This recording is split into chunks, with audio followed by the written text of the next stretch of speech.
Hello, thanks for stopping by and checking out this build of a AT-AT Snowspeeder scene from Star Wars using the Bandai model kits. I've built about 6 or 7 of these ships already and really like the kits. They have a lot of great detail, a lot of great weathering, and there's a lot of good videos out there of people creating the models and painting them and weathering them and showing you how to do that.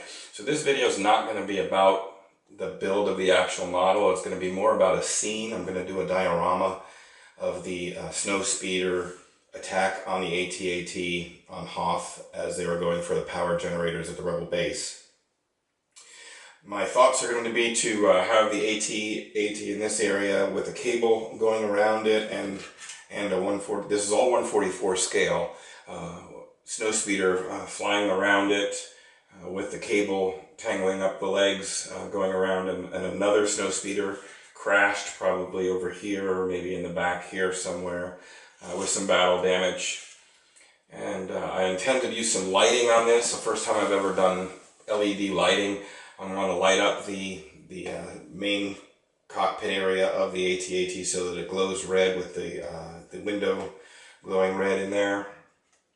And I may also try to do some kind of fire or smoke scene coming out of the crashed Snowspeeder that I have. I've picked up these, this is actually from a train set or a train hobby put together for your scenery for model trains. They're actually lamp posts and like a hanging light for a street scene, but I thought if I get these put together this way, I might be able to use these to actually make a generator, a power generator down on the snow scene for them to be attacking. It may come out pretty well, so I'm going to give that a try as well. I've purchased this. It's called Amazing Molding Putty, and I'm not sure how this works. I haven't used this before either, but I'm going to give it a try. You just mix 2 parts of this together. It's like a rubbery clay, and my thought is to use this for making snow prints of the AT-AT as it had walked prior to back here when it had walked past it, that there would be imprints of the feet in the snow. So I'm gonna try and make some molds of that and see how that turns out as well. So we'll get started with that process, and then we'll move on into this damaging of the Snowspeeder and trying to put together the power generator.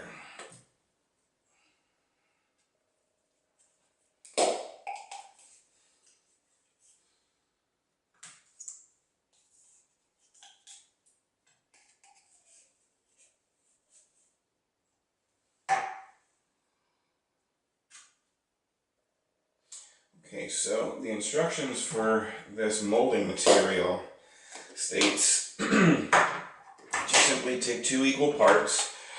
You're supposed to weigh it, but I'm just going by visual that they're about the same. And you mix them together until they're completely blended, well mixed. So get that taken care of. Move this aside.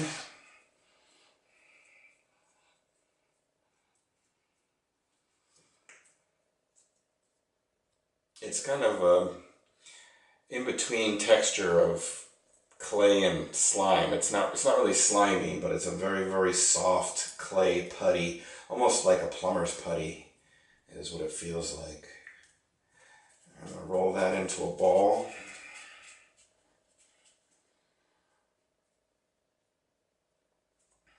And flatten that out a bit.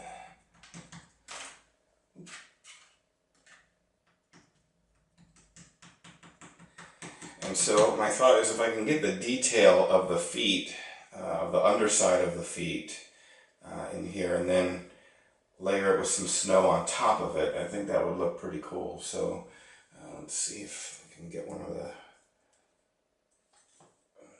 use this foot here. And I'm just going to line it up in the center of the material and press down, trying to make a mold basically of what the footprint looks like. And I'll get my modeling tweezers and push the side feet down, the little rectangular stabilizers. As I said, the detail of these models is very, very high, and it's all articulate. You can move all the different pieces. You can move the feet. You can change the angle of the actual feet, so as it was picking up, it would, they would fall due to the weight, and flatten them out. If once it's down, you can move the legs and such. So it is very highly detailed, and it even slides forward and back. So when you can really position this model in any way that you'd like for any particular scene that you'd like to make. All right, so I'm going to let that sit for about 20 minutes, and I'm going to work on the damaging of the Snowspeeder. My thought is to somehow get these little blasters to bend. I'd like them to be bent as it went into the snow. I'm not quite sure how I'm going to do that or how it's going to turn out, but I'm going to give that a shot. And I'm also going to work on some way to get these power generators put together, because if I put them together end to end this way, it's going to be too far apart. I'd almost like them to be about the distance of the stem that's here. So I'm probably going to sand this down or drill this stem out on one side and then attach them together. And again, not sure how it's going to look or turn out, but it's a trial, and we'll see how it goes.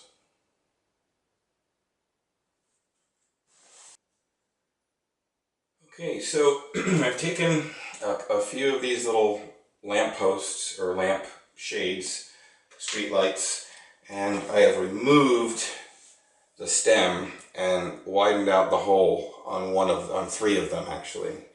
I'll show you how I did that on this one.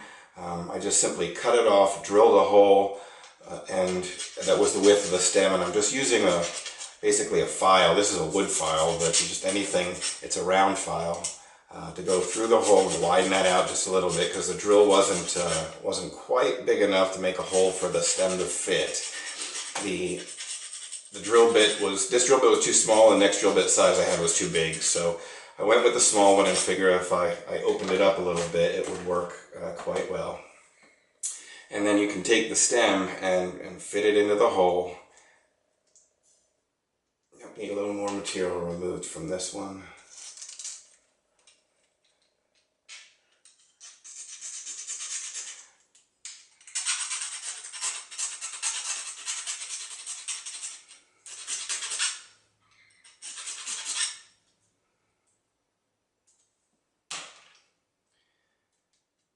And you get a nice fit into the hole for this. So the way this is going to line up, we're going to go like this. We'll put another one here, and then another one, and this will make the power generator that the Imperials were attempting to attack and blow up on the rebel base. And then for the ends, I'm going to put one end here, and then I'll have another piece. I may have a piece of conduit or piping that I'll put to come out of that piece.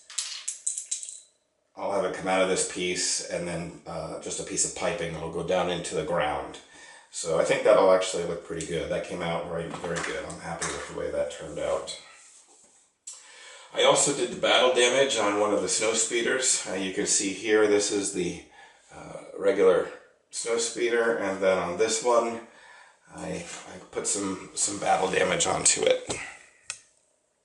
So the way I did it, you can see that the blasters are now curled. They're bending up and being damaged, and I also damaged the cockpit. I don't know if you can get a good shot of that, but the cockpit has a big hole in it and some, looks like melted metal from a blaster. So it looks pretty good. I'm happy with the way that turned out as well. You can see they're damaged up pretty well. So how I managed to get that done is I rested the blasters. They're very, very small, fine little pieces of plastic. You can see how thin they are. And I just took them and rested them on a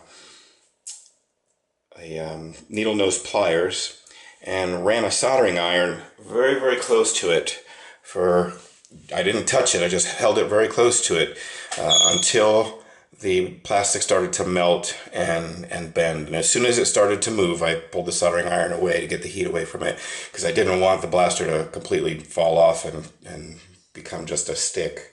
I needed it to look like a bent metal blaster. So again, I'm happy with the way that turned out as well. Let's take a look and see how our foot, or how our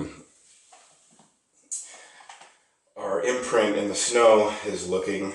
So I'm going to try and peel this up off of the ground. And we should be able to just pop that right out, and oh wow, that really came out nice. You can see the level of detail that came out inside of that imprint. And so that's even better than I anticipated it would be. So this will lay on the scene, and I'm going to fill this with snow material to make it look like it's all snow covered and mashed in snow with a footprint of the AT-AT. So that's all for now. This is part one. On part two, I will get into the doing the scenery on the base, putting the crash scene in, and finding out where to put the crashed Snowspeeder. I'll probably start dealing with some of the lighting and show you how the lighting will go in, and I'll get the power generator put together, and we'll go from there. So stay tuned, and hopefully I'll see you in a week or so for part two.